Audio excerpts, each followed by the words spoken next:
வணக்கம். சற்று முன் கிடைக்கப்பெற்ற மிக முக்கியமான செய்தி ஒன்று வெளியாகி உள்ளது.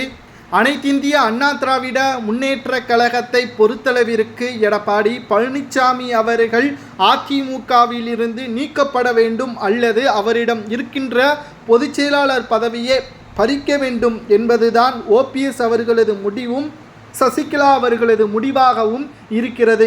இது சட்டசபை தேர்தலுக்கு முன்பாகவே நடைபெற வேண்டும்.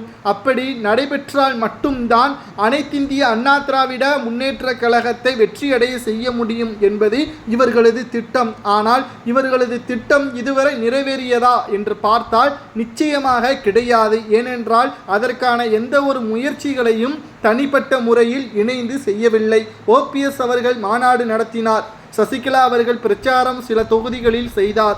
ஆனால் அது அதிமுகவை பெரிதளவில் பாதிப்பை செய்யவில்லை.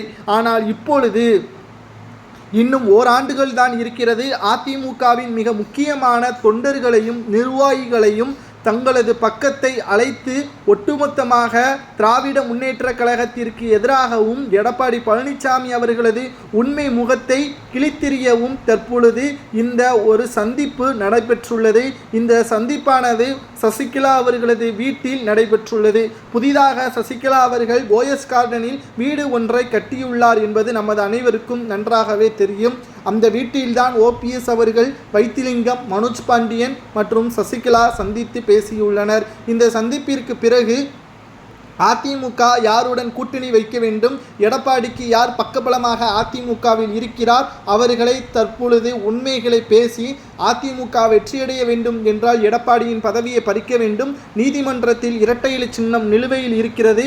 அனைத்தையும் மக்களிடமும் நிர்வாகிகளிடமும் தெளிவாக ஆதாரத்தை சுட்டிக்காட்டி அதிமுகவை மீட்டெடுப்பதற்கான போராட்டத்தையும் தற்பொழுது நடத்தி வருகிறார்கள்.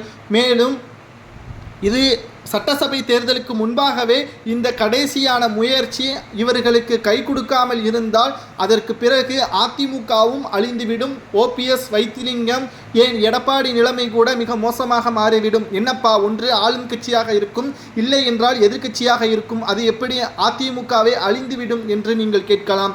அங்குதான் நாம் பார்க்கக்கூடியது தமிழக வெற்றி கழகம் புதிதாக இணைந்துள்ளது. தமிழக அரசியல் களத்தில் பெரும்பான்மையான ஆதரவுகள் விடுதலை சிறுத்தைகள் கட்சியிலிருந்தும் அதிமுகவிலிருந்தும் நாம் தமிழர்கள் களத்தில் இருந்தும் தமிழக வெற்றி கழகத்தில் இணைந்து வருவதால் நிச்சயம் தமிழகத்தில் மாற்றத்தையும் கொண்டு வரும். இதனால் எதிர்க்கட்சி அந்தஸ்தை தமிழக வெற்றி கழகமும் கைப்பற்றலாம் என்ற தகவலும் வெளியாகி உள்ளது.